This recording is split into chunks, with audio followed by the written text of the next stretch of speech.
যেখানে তুমি যাও না কেন, যেথায় তুমি যাও না কেন, প্রতিটা জায়গায় আমি রবের দয়া পাবা। প্রতিটা জায়গায় আমি রবের দয়া মায়া ছড়িয়ে আছে, ছিটিয়ে আছে। আমার দিকে একটু খেয়াল করবেন। এই যে নিঃশ্বাসটা আমি নিলাম, and still you are taking your own breath, আপনিও সবার যারা আছেন সবাই আপনারা নিঃশ্বাস নিচ্ছেন। এই যে নিঃশ্বাসটা নিচ্ছি, অক্সিজেনটা, এই অক্সিজেনটা একজনের দয়ায় নিচ্ছি। বলেন তো সবাই, তিনি কে? এটাই দিনাজপুরের সাউন্ড। আচ্ছা, আর একবার বলেন সবাই, সেই দয়াময় রব একজন, তিনি কে? আল্লাহ আমার রব। লজ্জা কেন রে ভাই, গান না। আল্লাহ আমার রব, দমে দমে তনু মনে তারি অনুভব। তোমার দুনিয়াতে আমি যেদিকে তাকাই, অথই নিয়ামতে ডুবে আছি সবাই। পাখ পাখালির কণ্ঠে শুনি তাসবিহ কল রব, তাসবিহ কল রব। আল্লাহ আমার রব, এই রবই আমার সব। বলেন সবাই, রবকে। আমার যে হাতটা নড়তেছে এই মুহূর্তে, এমন করতে মন চাইলে এমন করছি, এমন করতে মন চাইলে এমন করছি। জবান দিয়ে কথা বলছি, গলা দিয়ে আওয়াজ বের হচ্ছে। সকালবেলা খেয়েছি, দুপুরবেলা খেয়েছি, এখন সুস্থ শরীরে কান দিয়ে আসিফ হুজুরের ওয়াজ শুনছি। এই সব কিছুর পেছনে এক সত্তার দয়া লুকিয়ে আছে। বলেন সবাই, তিনি কে? এবার বলেন তাহলে, আমার রবের দয়া আমাদের উপরে কম না বেশি? রহমতি ওয়াসিআত কুল্লা শাই। পুরো পৃথিবী ব্যাপী আমি আল্লাহর দয়া ছড়িয়ে আছে, ছিটিয়ে আছে। 2 নম্বর আয়াত, আউযু বিল্লাহি মিনাশ শাইতানির রাজীম। قل يا عبادي الذين أسرفوا على أنفسهم لا تقنطوا من رحمة الله إن الله يغفر الذنوب جميعا إنه هو الغفور الرحيم। আল্লাহ রাব্বুল আলামিন বলছেন, বান্দা শোনো শোনো,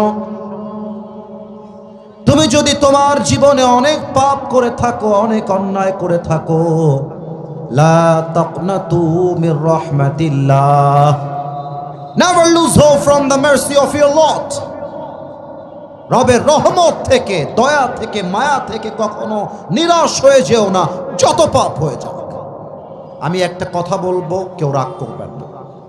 আমি রিয়ালিটি নিয়ে কথা বলি, যে বাস্তবতা তা নিয়ে আমি কথা বলবার চেষ্টা করি। এই মাহফিলে যদি আমি এখন স্টেজ থেকে নেমে গিয়ে পকেট চেক করা শুরু করি, এখানে এমনও লোক বসে আছে যার পকেট চেক করলে বিড়ির প্যাকেট খুঁজে পাওয়া যাবে। হাসবেন না, কেউ হাসবেন না, আমি হাসির জন্য বলি নাই। এখানে এমনও যুবক বসে আছে, তার ফোনটা যদি আমি চেক করি, তার ফোনের লক খুললে তার গার্লফ্রেন্ডের ছবি সহ অনেক উলঙ্গ নারীর ভিডিও ছবি খুঁজে পাওয়া যাবে। এখানে এমনও যুবক বসে থাকতে পারে, আমি কিন্তু তোমাদেরকে হাসাবার জন্য বলি নাই, সো প্লিজ ডোন্ট লাফ। হাসতে যেও না, হাসলে এটা বেলাজার পরিচয় হবে। আমি তোমাকে চিন্তার খোরাক দিয়েছি, রবের দয়ার চিন্তা তোমাকে আমি দিয়েছি। এখানে এমনও যুবক বসে আছে, যেই যুবক গতকাল শনিবার ফজর থেকে নিয়ে এশা পর্যন্ত এক ওয়াক্ত নামাজও পড়ে নাই, এই মাহফিলেই বসে আছে। থাকতে পারে, আমি কাউকে ব্লেম করছি না। এই দিনাজপুরের চিরির বন্দরে অনেক মা বোন মাহফিল শুনতে এসেছেন। এখানেও এমনও অনেক বোন থাকতে পারে, যেই বোনটা শুক্রবারে তার বয়ফ্রেন্ডের সঙ্গে পার্কে গিয়ে প্রেম করে আসছে। আমি জানি শুনতে খারাপ লাগছে, বাট বাস্তব বলছি, বাস্তব বলছি। এবার দেখেন, আমার পাপের খবর কেউ জানে না, আমি জানি, আল্লাহ জানে। আপনার পাপের খবর আপনার বাপ জানলে আপনাকে সন্তান বলে পরিচয় দিত না, আপনার মা জানলে সন্তান বলে পরিচয় দিত না, স্বামী জানলে বউ বলে পরিচয় দিত না, বউ জানলে স্বামী বলে পরিচয় দিত না। কিন্তু আমার রব এত গুনাহের খবর জানে, তবুও আমার রব আমার পাটাকে ন্যাংরা করে দেয় নাই, আমার জবানটাকে বোবা করে দেয় নাই, আমার জন্য নিঃশ্বাসকে বন্ধ করে দেয় নাই, আমার জন্য আমার রিজিক বন্ধ করে দেয় নাই, আমার ঘরটাকে আগুন দিয়ে জ্বালিয়ে পুড়িয়ে দেয় নাই। তার মানে কি? পুরো পৃথিবীর মানুষের ভালোবাসা একদিকে করলে হবে 1%, আর আমার রবের দয়া হবে 99%। ঠিক কিনা বলে? আল্লাহ বলছে, বান্দা যত অন্যায় হয়ে যাক, যত পাপ হয়ে যাক, আমি রবের দয়া থেকে, মায়া থেকে নিরাশ হয়ে যেও না। দুইটা হাত আমার শাহী দরবারে তোলো, জাস্ট একবার বলো, আল্লাহ আমি অন্যায় করে ফেলেছি, আয় আল্লাহ আমার পাপের খবর দুনিয়ার কেউ জানে না, একমাত্র তুমি জানো। ও আল্লাহ, তুমি তোমার এই অধম বান্দাকে মাফ করে দাও। এবার আল্লাহ কি বলছে খেয়াল করবেন। আল্লাহ বলছেন, ইন্নাল্লাহা ইয়াগফিরুয যুনুবা জামিআ। আমার বান্দা যখন তওবার নিয়তে দুইটা হাত তুলে দেয়, আমার বান্দার চোখের পানি নাকের ডগায় আসার আগে আমি আল্লাহ আমার জীবনের সব, আমি আল্লাহ আমার বান্দার জীবনের সব গুনাহ মাফ করে দেই। কোন সবাই সুবহানাল্লাহ। What a merciful he is! কতটা দয়াময় রব আমাদের। এবার একটা এক্সাম্পল দিচ্ছি, বোঝার ট্রাই করবেন। আমার মুরব্বী যারা এসেছেন, কান খাড়া, মনটা অ্যাক্টিভ রাখবেন, যেন আমার কথা বুঝতে আপনার কোনো সমস্যা না হয়। হয়তো যুবকরা কেউ কেউ জানো, কয়েকদিন আগে আমার মাহফিলে আমার ফোনটা চুরি হয়ে গেছিল। কেউ কি জানো তোমরা? সবাই জানে, তার মানে তোমরা আমাকে সবাই ফেসবুকে দেখো, এটা বোঝা গেল।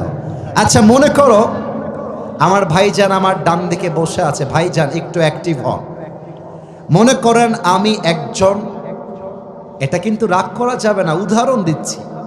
মনে করেন আমি আসিফ হুজুর, কোনো আসিফ হুজুর নই, আমি একজন দিনাজপুরের প্রফেশনাল চোর, কথার কথা।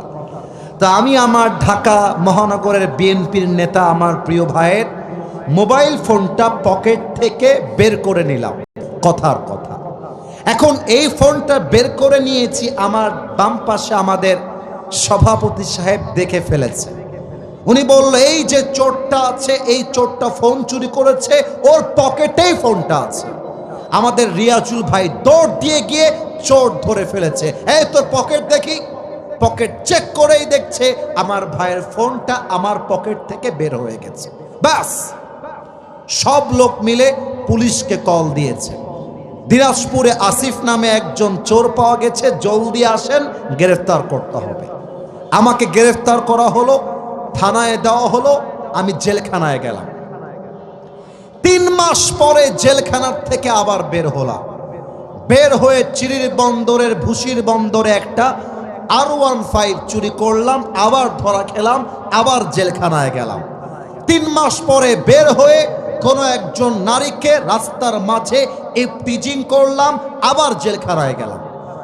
আপনি যদি বারবার জেলখানায় যান আসেন, যান আসেন, যান আসেন, একটা পর্যায়ে গিয়ে কি হবে জানেন? আমার ভাই ভালো বুঝবে এবং যারা প্রশাসনের লোক আছে তারা ভালো বুঝবে। একটা চোর যখন বারবার জেলখানায় যায়,